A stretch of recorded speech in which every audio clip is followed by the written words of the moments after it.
যেই দলের ইমাম থেকে আল্লাহর নবীর সাহাবীদের ইজ্জতের হেফাজত থাকবে না, তাদের থেকে আপনাদের ঈমান ও হেফাজত থাকবে না। যদি কাউকে দেখো আমার সাহাবীর ব্যাপারে কোনো খারাপ কথা বলছে, ইদা রাআইতাল্লাযীনা ইয়াসুব্বুনা আহাদাম মিন আসহাবি, যদি কাউকে দেখো কোন সাহাবীকে গালি দিচ্ছে, বলবা ফাকুলু লানাতুল্লাহি আলা শাররিকুম, তুমি পৃথিবীর নিকৃষ্ট কাজ করতে সাহাবীকে গালি দিয়ে সাহাবার সমালোচনা করে, যারা সাহাবায়ে কেরামের সমালোচনা করে তাদের উপর আল্লাহ লানত করুন। যারা সাহাবায়ে কেরামের সমালোচনা করে তারা কখনো হেদায়েত প্রাপ্ত হতে পারে না। যারা সাহাবায়ে কেরামের সমালোচনা করে তারা কখনো আহলুস সুন্নাহ ওয়াল জামাআর অন্তর্ভুক্ত হতে পারে না।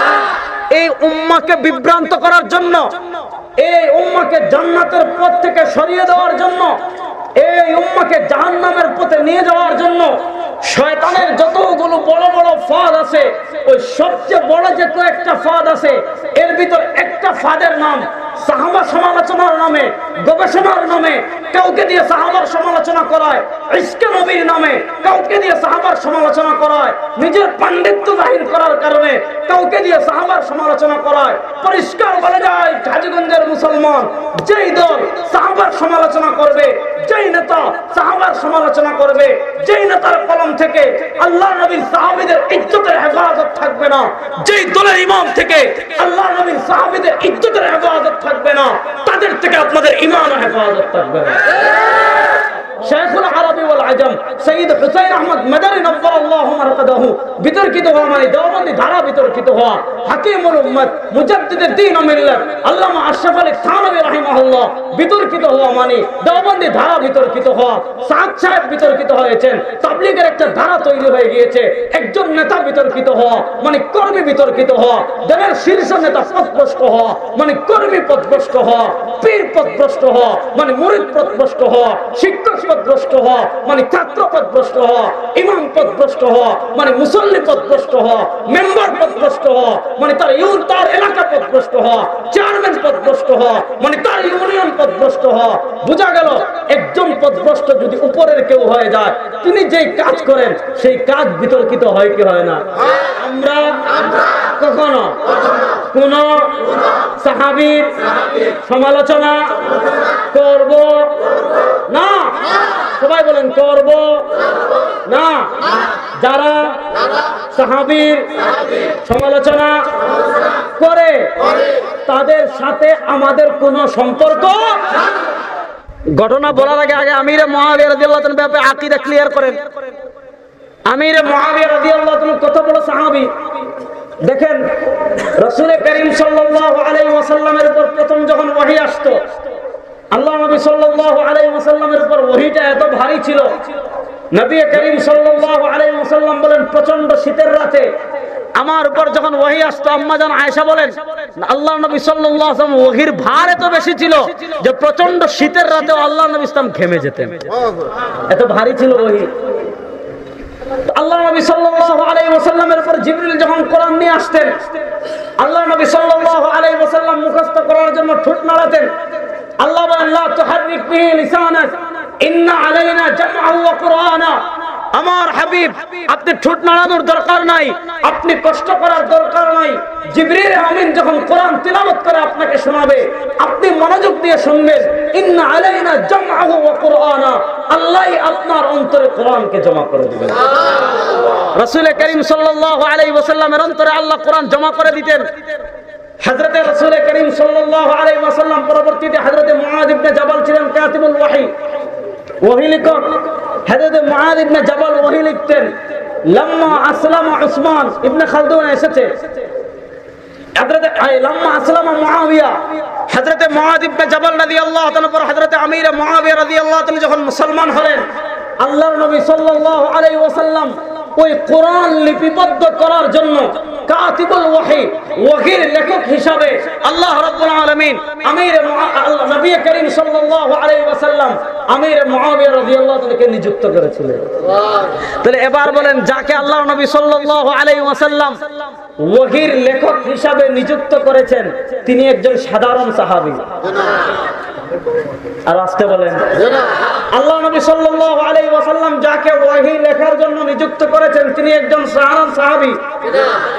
তিনি একজন সাধারণ সাহাবী না অনেক বড় সাহাবী? দেখেন কথা যেটা আমি বলতে চাচ্ছি এটা আগে বুঝেন। আমির মুআবিয়া রাদিয়াল্লাহু তাআলা একটা দরজা,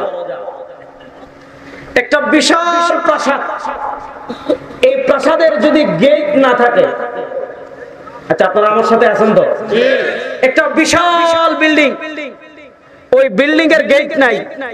এবার বলেন ওই যে বিল্ডিং এর মূল ফটক নাই, গেট নাই, গেটে তালা নাই, রাতে গেট খোলা থাকে, আপনি ওই বিল্ডিং এর মূল্যবান জিনিস নিয়ে ঘুমাতে পারবেন? চুরি হবে কি হবে না? হবে। এর জন্য যার বিল্ডিং যত দামি তার বিল্ডিং এর গেটও তত। যে কুড়ে করে ঘুমায় তার গেট লাগে না, লাগেনি? যে রাস্তায় ঘুমায় তার গেট লাগে, রোহিঙ্গাদের গেট লাগে, কারণ তাদের এত কিছু নাই। তাদের যার কাছে যত দামি জিনিস তার রাতের পাহারাও তত দামি। শুনেন, ইসলামের রাসূল করিম সাল্লাল্লাহু আলাইহি ওয়াসাল্লামের পর ইসলামের সবচেয়ে বড় মুহাফিজিন, ইসলামের সবচেয়ে বড়, ইসলামের পিছনে সবচেয়ে বড় যেই দলের অবদান, ওই দলের নাম জামাতে সাহাবা।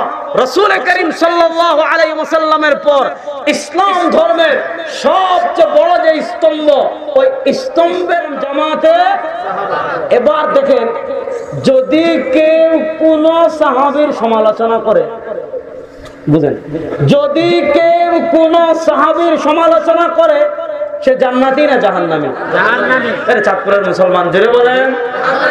যদি কেউ কোন সাহাবীর সমালোচনা করে সে জান্নাতি না জাহান্নামী? জাহান্নামী। যদি কেউ কোন সাহাবীর সমালোচনা করে সে কি হেদায়েত প্রাপ্ত না পথভ্রষ্ট গুমরাহ?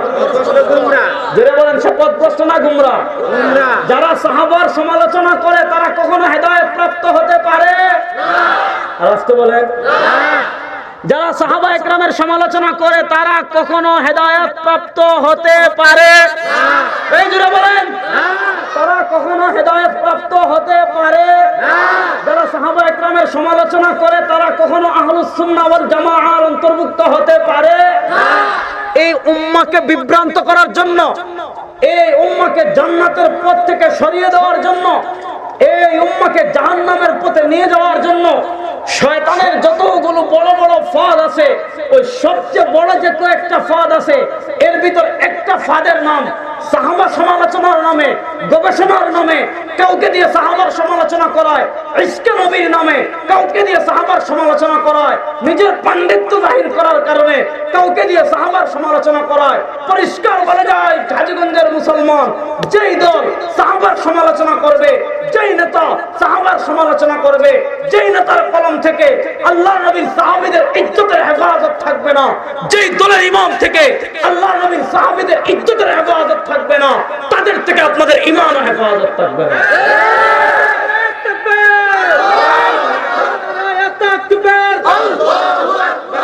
ইসলাম ইসলাম কোরআন হাদিসের শত্রুরা হুঁশিয়ার সাবধান।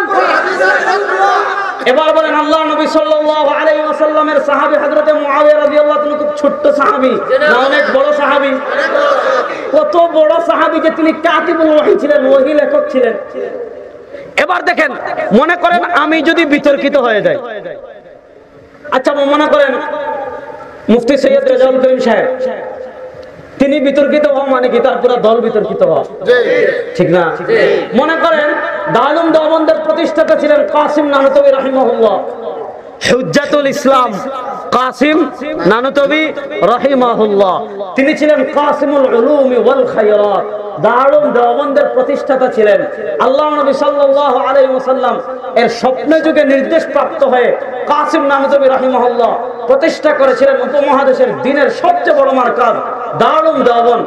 কাসিম নানুতুবি বিতর্কিত হওয়া মানে দারুল দেওবন্দ বিতর্কিত হওয়া, রশিদ আহমদ গাঙ্গুহি বিতর্কিত হওয়া মানে দারুল দেওবন্দ বিতর্কিত হওয়া, আর এরপরে শেখুল মাহমুদ হাসান দেওবন্দি বিতর্কিত হওয়া মানে দেওবন্দি ধারা বিতর্কিত হওয়া, শেখুল আরবি ওয়াল আজম সৈয়দ হুসাইন আহমদ মাদানী নব্বারাল্লাহু মারকাদাহু বিতর্কিত হওয়া মানে দেওবন্দি ধারা বিতর্কিত হওয়া, হাকিমুল উম্মত মুজাদ্দিদুদ দ্বীন ও মিল্লাত আল্লামা আশরাফ আলী থানভী রাহিমাহুল্লাহ বিতর্কিত হওয়া মানে দেওবন্দি ধারা বিতর্কিত হওয়া, সাদ সাহেব বিতর্কিত হয়ে হয়েছেন, তাবলীগের একটা ধারা তৈরি হয়ে গিয়েছে। একজন নেতা বিতর্কিত হওয়া মানে কর্মী বিতর্কিত হওয়া, দলের শীর্ষ নেতা পথভ্রষ্ট হওয়া মানে কর্মী পথভ্রষ্ট হওয়া, পীর পথভ্রষ্ট হওয়া মানে মুরিদ পথভ্রষ্ট হওয়া, শিক্ষক পথভ্রষ্ট হওয়া মানে ছাত্র পথভ্রষ্ট হওয়া, ইমাম পথভ্রষ্ট হওয়া মানে মুসল্লি পথভ্রষ্ট হওয়া, মেম্বার পথভ্রষ্ট হওয়া মানে তার এলাকা পথভ্রষ্ট হওয়া, চেয়ারম্যান পথভ্রষ্ট হওয়া মানে তার ইউনিয়ন পথভ্রষ্ট হওয়া। বোঝা গেল একজন পথভ্রষ্ট যদি উপরের কেউ হয়ে যায়, তিনি যেই কাজ করেন সেই কাজ বিতর্কিত হয় কি হয় না? হয়।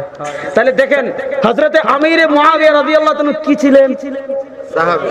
আর এটা মাথায় রাখেন, ওয়াহি লেখক, এটা বুঝেন।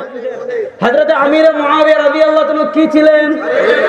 এবার বলেন, আমিরে মুআবিয়া রাদিয়াল্লাহু তাআলাকে যদি কোনো মতে বিতর্কিত করা যায়, যদি আমিরে মুআবিয়া রাদিয়াল্লাহু তাআলা ইসলাম নিয়ে কোনো মতে আপত্তি করা যায়, কোনোভাবে আমিরে মুআবিয়া রাদিয়াল্লাহু তাআলার ব্যাপারে খারাপ ধারণা তৈরি করা যায়, কোনোভাবে আমিরে মুআবিয়া রাদিয়াল্লাহু তাআলার ব্যাপারে খারাপ মেসেজ ছড়িয়ে দেওয়া যায়, আমিরে মুআবিয়া বিতর্কিত মানে তার কাজ বিতর্কিত, আমিরে মুআবিয়া সমালোচিত মানে তার কাজ সমালোচিত, আমিরে মুআবিয়ার ব্যাপারে খারাপ সিচুয়েশন ছড়িয়ে দেওয়া মানে তিনি যে কাজ করেছেন সেই কাজকে বিতর্কিত করে দেওয়া।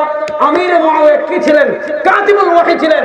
এই ইসলামের শত্রুরা ইসলামের পবিত্র ধর্মগ্রন্থ কোরআনের ব্যাপারে মানুষের অন্তরে সন্দেহ তৈরি করার জন্য যে কয়েকটা ফাঁদ তৈরি করেছিল, তার ভিতরে একটা ছিল শিয়ারা, ইসলামের দুশমনরা আমির মুআবিয়া রাদিয়াল্লাহু তাআলার দিকে সমালোচনার তীর প্রস্তুত করেছে।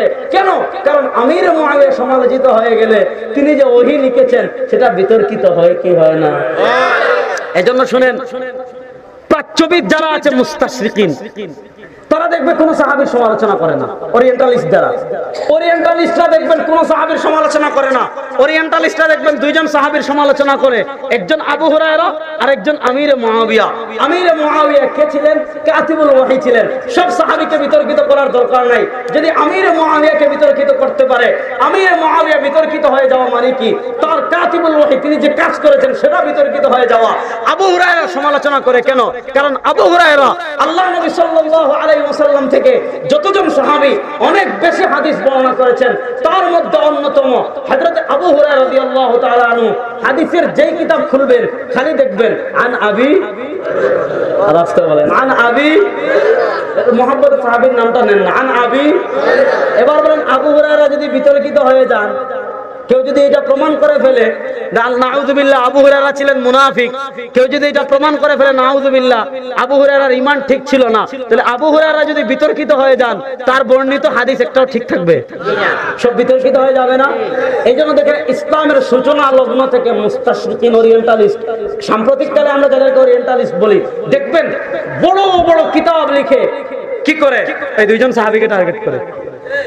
তাহলে এবার বলেন, ইসলামের সবচেয়ে বড় স্তম্ভ নবীর পরে, ইসলামের নবীর পরে যাদের মাধ্যমে আমরা দিন আমাদের পর্যন্ত পৌঁছেছে, এই ইসলামের সবচেয়ে বড় খুঁটিগুলোর নাম বড় আসতে বললে, তাহলে এই সাহাবীদের একজনকেও সমালোচনা করা যাবে?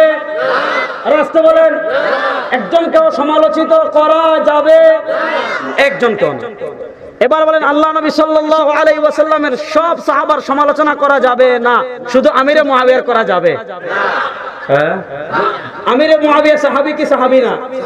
আমিরে মুআবিয়া সাহাবী কি সাহাবী না? বুঝতে চাইলে আল ইসাবা খুলেন, হাফেজ ইবনে হাজার আসকালানী রাহিমাহুল্লাহ ইসাবা ফি তাময়িজ সাহাবা পড়ে দেখেন। আমিরে মুআবিয়া রাদিয়াল্লাহু তাআলা সাহাবী কি সাহাবী না? জানতে চাইলে ইমাম ইবনে আব্দুল বার মালিকের আল ইস্তিআব খুলে দেখেন। হযরতে আমির মুআবিয়া রাদিয়াল্লাহু তাআলা সাহাবী কি সাহাবী না?